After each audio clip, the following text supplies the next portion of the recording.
Olá pessoal, tudo bem?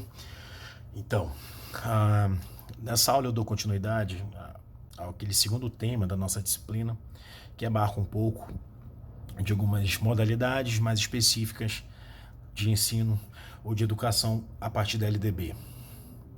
Então, o foco de hoje recai sobre alguns artigos da LDB que tratam mais especificamente destas modalidades, como educação profissional e tecnológica, educação básica em si, a EJA ou educação de jovens e adultos e ensino superior. Como eu disse, o texto de apoio é a LDB a 9394 de dezembro de 96.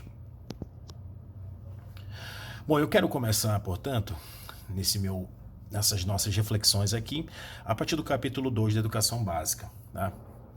Inicialmente, eu queria reiterar o fato de que a LDB ela não surgiu em 96.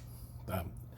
Ela é a última edição de outras que a sucederam anteriormente. Portanto, antes dessa última versão da LDB, da 9394, outras a sucederam. Salvo engano, umas 2 ou 3, eu não lembro exatamente. Eu diria também que essa é uma lei que, na prática, talvez seja um dos desdobramentos mais concretos em relação à própria Constituição de 88. Portanto, a Constituição de 88 já assegurava uma série de prerrogativas que a própria LDB, como sendo uma lei específica voltada para o ensino ou a educação nacional, já havia contemplado, sobretudo nos seus artigos que tratam sobre as garantias fundamentais dos direitos sociais, entre eles a educação. Então é uma lei também conhecida como Lei Darcy Ribeiro, um grande antropólogo brasileiro, que teve uma participação, à época deputado, né? Teve uma participação muito destacada em relação à aprovação, em relação à própria redação dos artigos desta lei. Tá? Então, mais do que uma lei, gente, a LDB ela é um marco no que diz respeito à educação pública, gratuita e laica no Brasil. Tá? Portanto, embora inicialmente ela tenha uma série de omissões, uma série de lacunas, com o tempo, essas lacunas, essas omissões foram sendo preenchidas. Algumas passagens da lei foram sendo aprimoradas, como no caso da gestão democrática, como no caso especificamente da inclusão escolar. Portanto, esses aspectos da lei foram com o tempo se tornando cada vez mais sofisticados, mais aprimorados. Portanto, hoje, gente, a LDB continua sendo uma lei muito fundamental, ela é estruturante da organização do sistema educacional no Brasil, tá? E desde 96, portanto, ela tem sido o mote das políticas educacionais no Brasil. Tudo bem? Bom, de 96 para 2006 foi considerado a década da educação.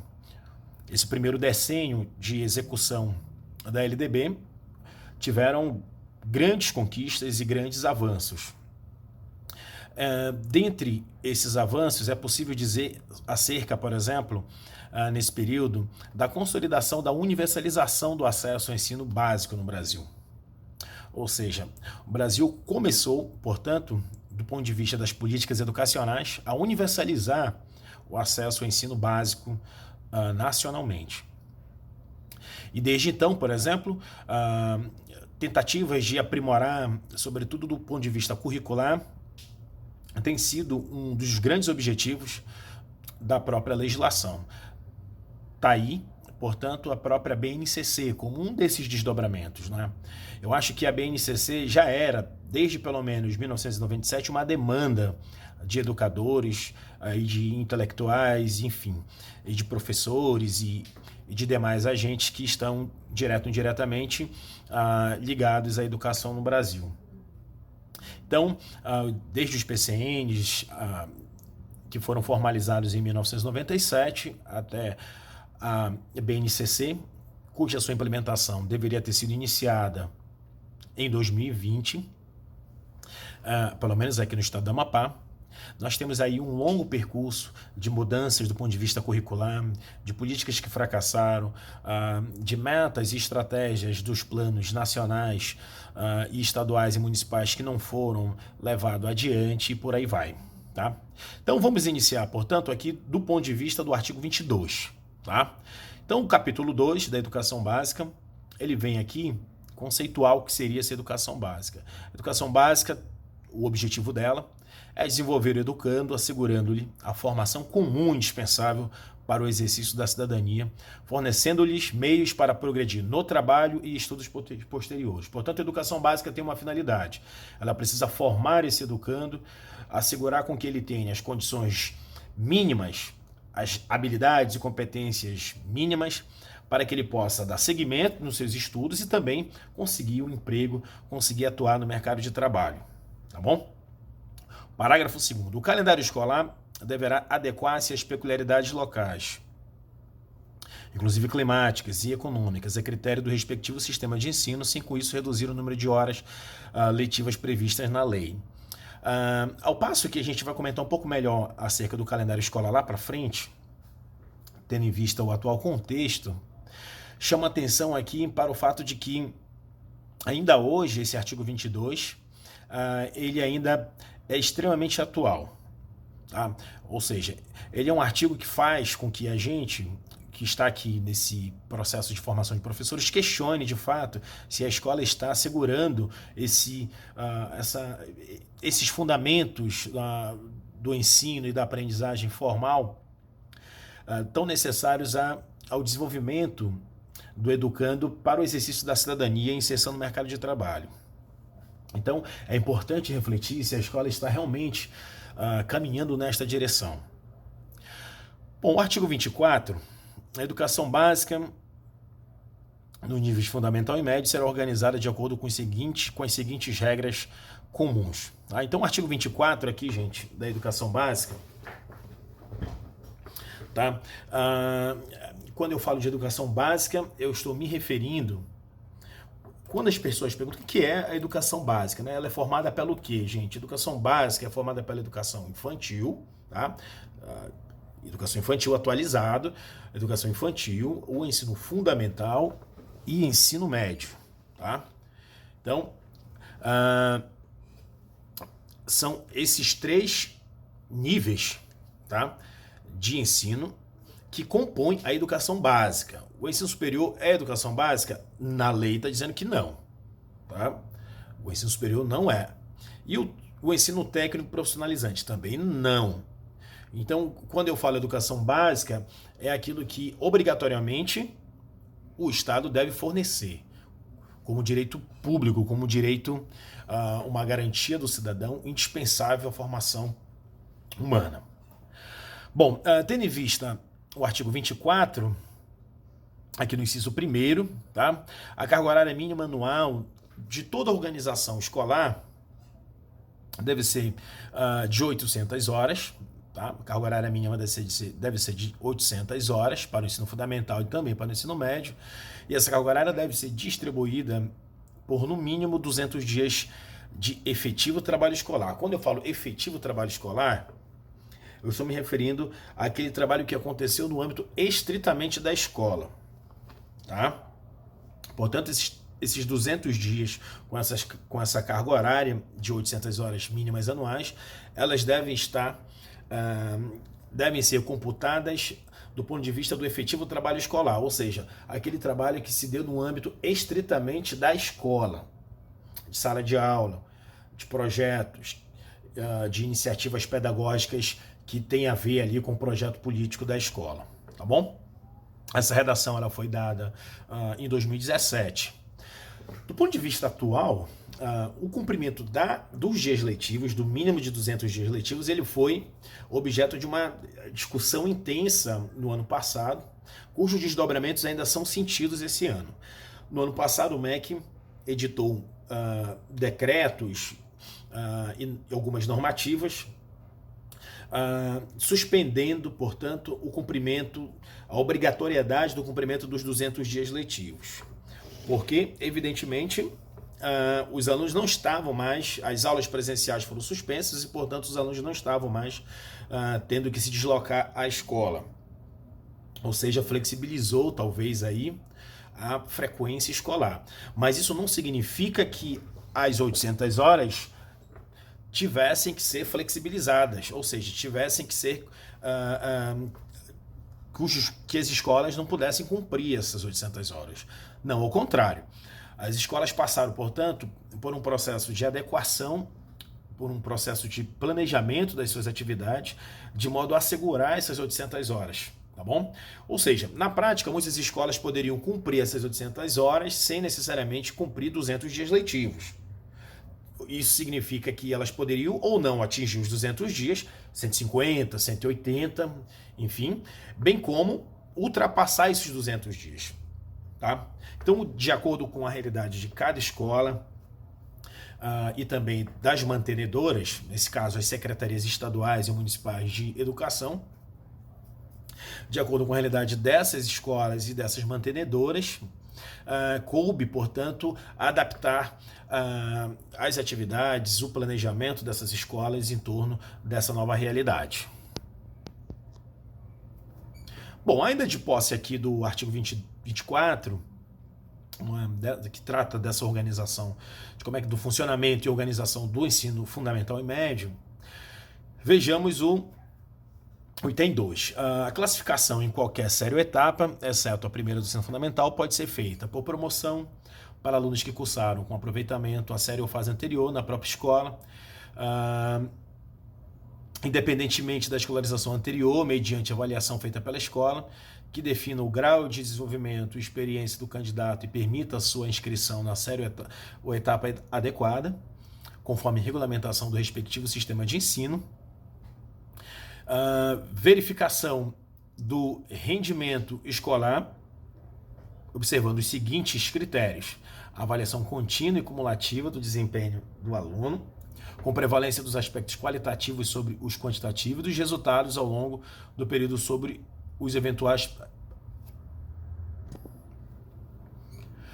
Também, o controle de frequência fica a cargo da escola, conforme disposto no seu regimento e nas normas do respectivo sistema de ensino. Bom, isso aqui, gente, na prática, é a forma como as escolas devem se organizar no que diz respeito à sua dinâmica pedagógica interna.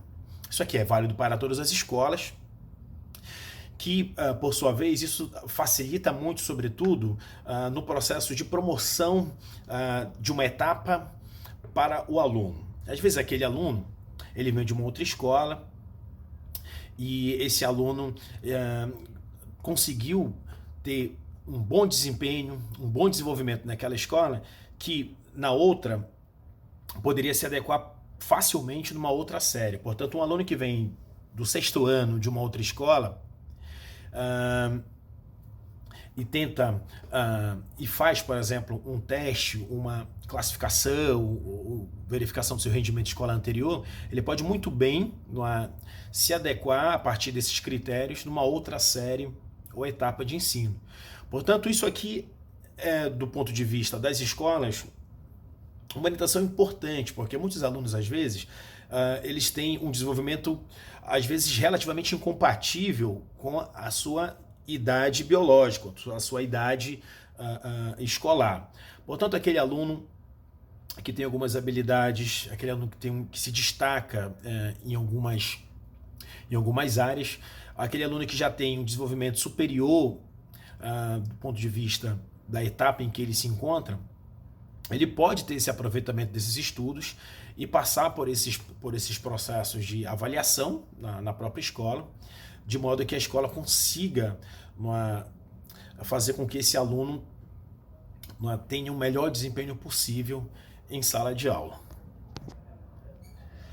Bom, aqui no artigo 26, ainda no âmbito da educação básica, tá?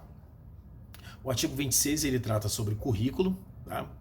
E é um artigo extremamente importante, porque é um artigo que vai permitir com que atenda, acate as demandas e mudanças curriculares que foram surgindo, portanto, desde a edição da LDB de 96. Então, o que reza o 26? Né? Os currículos de educação infantil, do ensino fundamental e do médio devem ter base nacional comum, a ser complementada em cada sistema de ensino e em cada estabelecimento escolar, por uma parte diversificada.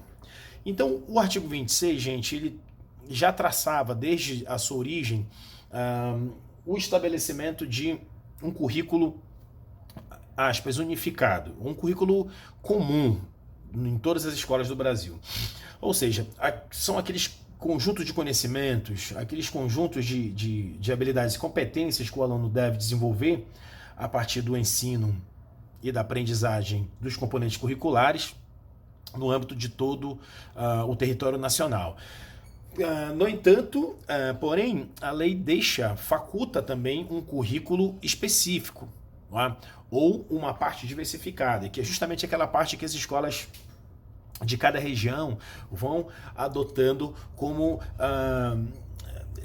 processos ali peculiares da sua cultura, como aspectos ali próprios do seu meio social e cultural. Portanto, esse currículo, essa base de conhecimentos comum, é o que vai ser ensinado, é o que se espera que se ensine no âmbito de todo o sistema de ensino nacional, bem como essa parte diversificada, que compete mais especificamente ao âmbito ali mais regional e mais local. Portanto, por exemplo, poderia dar um exemplo do que seria um componente curricular que se encaixaria aqui na nossa região, nesse eixo ou nessa parte diversificada. O componente de estudos amapenses e amazônicos. Anteriormente, esse componente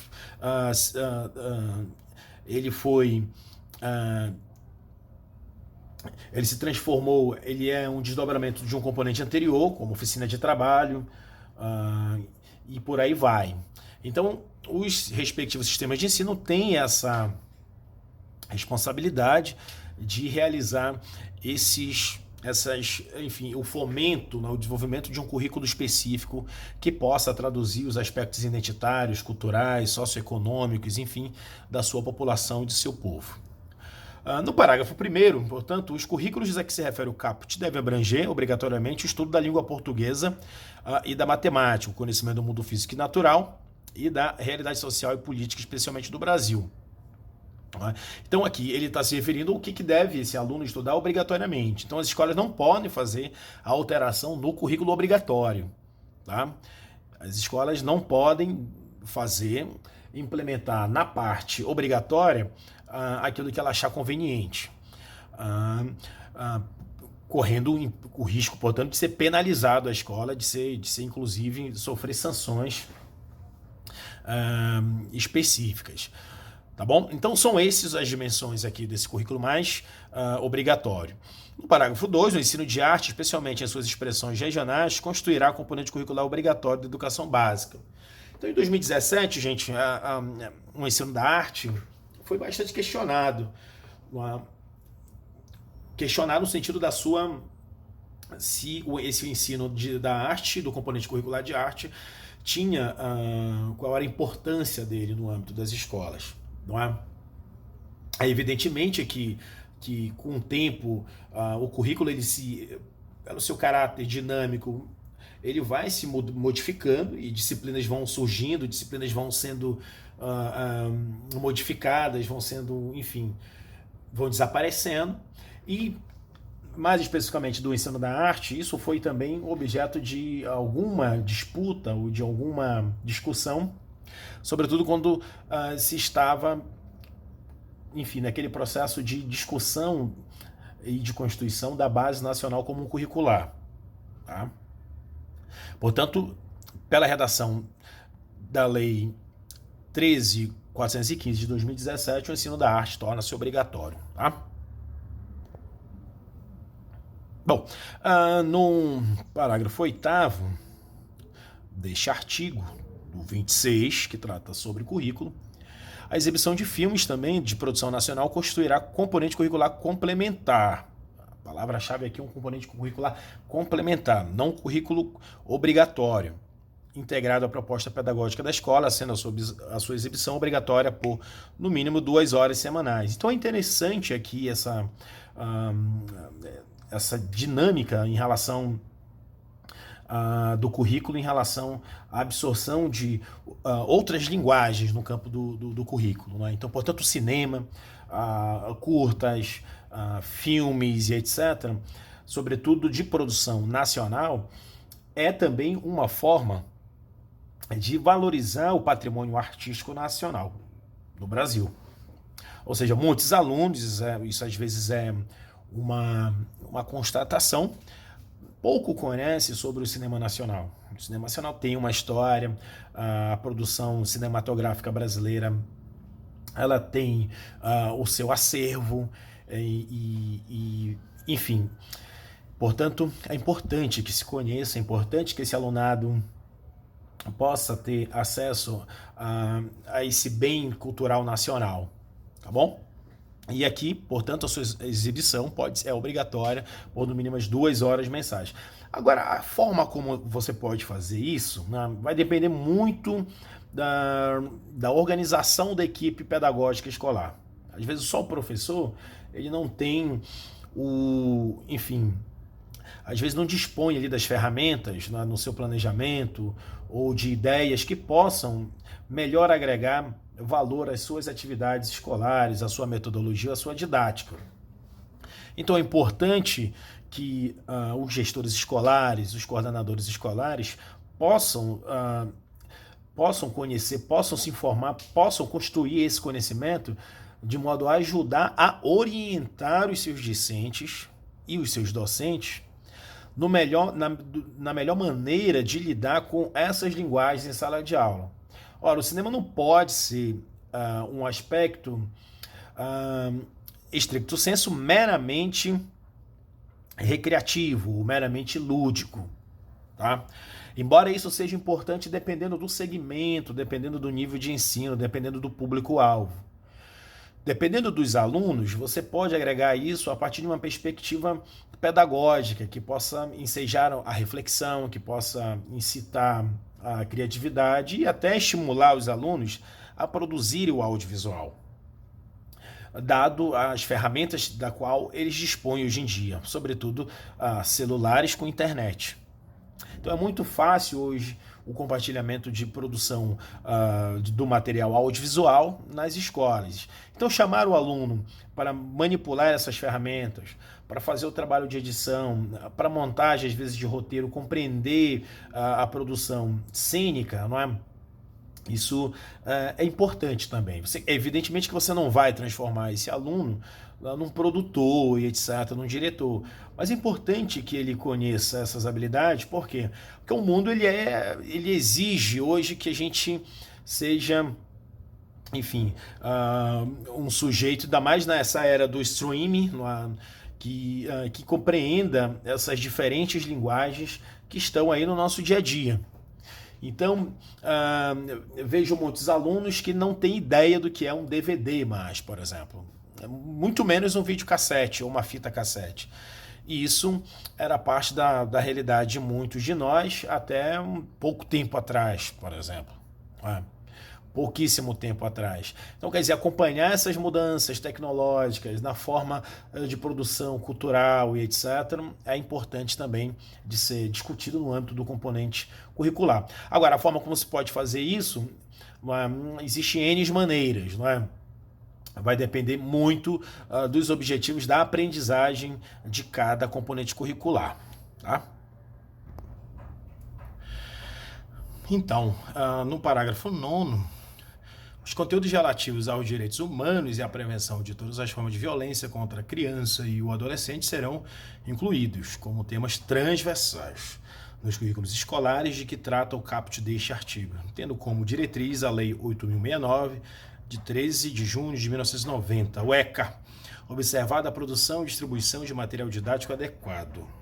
Então, aqui a palavra-chave desse parágrafo 9º em relação aos conhecimentos relativos aos direitos humanos é o caráter transversal, desse conhecimento. Ou seja, a escola não está construindo, a escola não deve elaborar uma outra disciplina para ensinar direitos humanos, porque trata-se aqui de um conhecimento que pode ser balizado no âmbito de todo o currículo escolar, tá bem?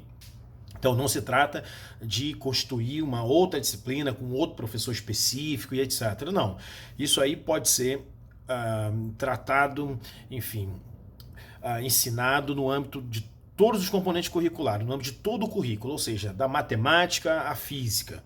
A forma como o professor ou como o docente, enfim, irá tratar disso depende muito, evidentemente, da realidade de sala de aula, dos problemas sociais que a escola eventualmente possa ter, tá bom? E sobretudo, com relação aos tipos de violência que estão ali sendo submetidas essas crianças e adolescentes. É um conteúdo que tem esse caráter de conscientização, tá? De conscientização. Por isso que ele é, nesse sentido, um conhecimento que deve ser trabalhado de uma perspectiva transversal. Bom, aqui no artigo 26, mais especificamente o artigo 26A, nós temos outros pontos em comento, tá? Nos estabelecimentos de ensino fundamental e de médio, públicos e privados, torna-se obrigatório o estudo da história e cultura afro-brasileira e indígena. Bom, essa última redação foi dada pela Lei 11.645 de 2008. Mas o componente do que trata esse artigo 26A, o componente do estudo da história e cultura afro-brasileira, ele foi dado pela Lei 10.639/2003. Então, como eu disse a vocês, esse artigo, ele traduz, eu acho que talvez seja aquele que traduz um pouco desses embates da própria sociedade brasileira. Quer dizer, esse artigo ele mostra como que a questão do racismo, das relações étnico-raciais no Brasil, da questão do preconceito racial com as minorias e etc., era um problema que precisava ser combatido a partir das escolas, a partir da sala de aula. Então, como conscientizar uma sociedade acerca das desigualdades raciais, do racismo, do preconceito, se não por meio da conscientização nas próprias escolas?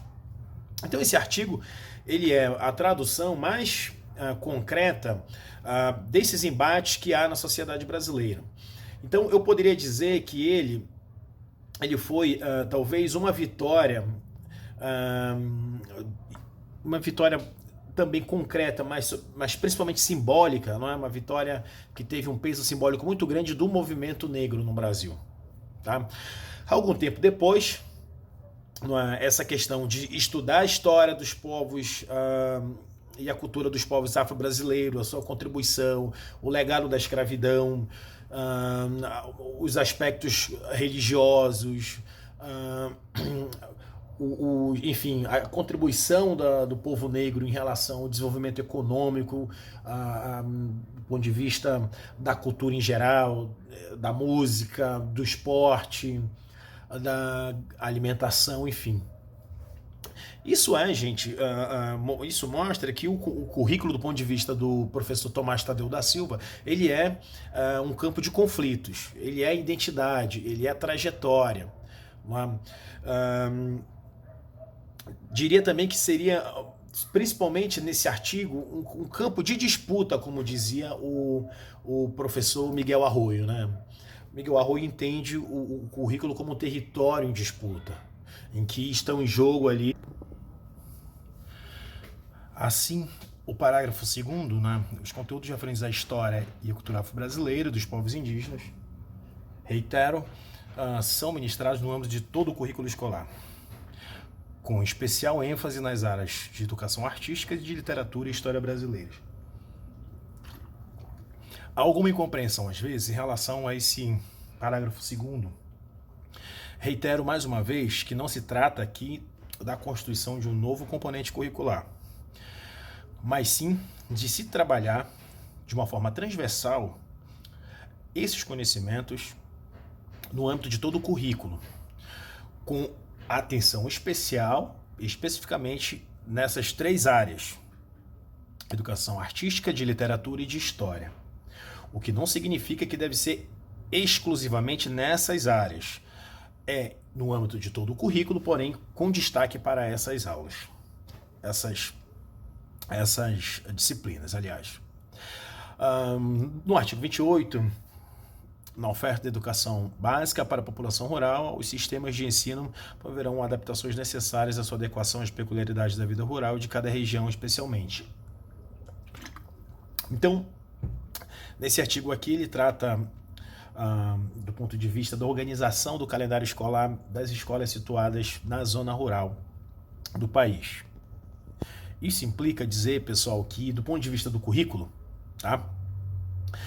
Currículos, metodologias, a didática e a organização pedagógica dessas escolas, elas devem sofrer uma adaptação, devem estar condignas à realidade daquele lugar, tanto do ponto de vista climático, socioeconômico, do trabalho, da vida e etc. Tá? Organização escolar própria, incluindo a adequação do calendário escolar às fases do ciclo agrícola e às condições climáticas. Então, o Brasil, por ser um país de dimensões continentais e, portanto, com peculiaridades geográficas e diferenças regionais, a escola precisa estar atenta a essas especificações de cada região. Então, cabe aos gestores educacionais, aos educadores, atentarem para o que preconiza esse inciso. Tá? Adequação à natureza do trabalho na zona rural. Ora, a zona rural, portanto, é um espaço com uma característica peculiar. Tá? O tempo é diferente, as atividades econômicas são diferentes, a vida em si é diferente, quer dizer, o modus vivendi é muito particular. Então isso deve estar dentro das iniciativas escolares do ponto de vista da organização do currículo em particular. Artigo 37. A educação de jovens e adultos será destinada àqueles que não tiveram acesso ou continuidade de estudos no ensino fundamental e médio na idade própria e constituirá instrumento para a educação e aprendizagem ao longo da vida. Então, o artigo 37 vem assegurar, mais uma vez, a necessidade de oportunizar aqueles que não tiveram condições, por algum motivo que seja, não importa, que não tiveram condições de concluir seus estudos na idade escolar adequada, tá bom? Parágrafo 3º, a educação de jovens e adultos, a EJA, deverá articular-se preferencialmente com a educação profissional na forma do regulamento. Então, esse ponto, parágrafo 3º desse artigo 37, ele é muito elucidativo, dado que ele acaba por sinalizar, ele não obriga, mas ele dá uma orientação para que esse ensino, essa modalidade da EJA, esteja articulada com a educação profissional, dado que o jovem, já nesse sentido, já está em idade produtiva. Então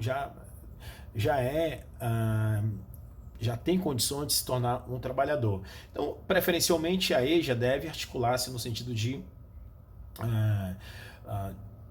se promover para formar esses educandos de educação de jovens e adultos para atuarem no mercado de trabalho.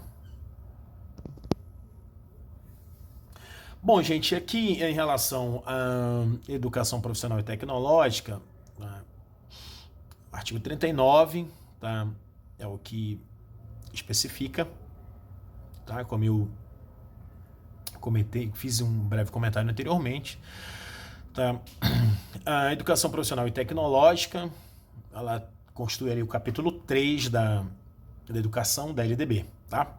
Integra-se aos diferentes níveis e modalidades de educação e as dimensões do trabalho de ciência e de tecnologia. Portanto, a educação profissional, hoje, ela pode se adequar ao ensino médio, integrado, ela pode se estruturar a partir de itinerários formativos específicos em diferentes campos, seja no campo tecnológico, no campo mais voltado ao empreendedorismo e etc, etc.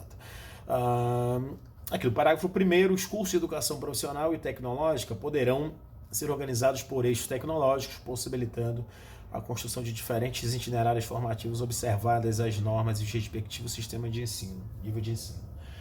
Então, como eu disse, o IFAP hoje em dia acaba sendo uma instituição pública que protagonizou inicialmente o ensino profissionalizante, tá? Mas tem tido, ao longo do tempo, um outro perfil.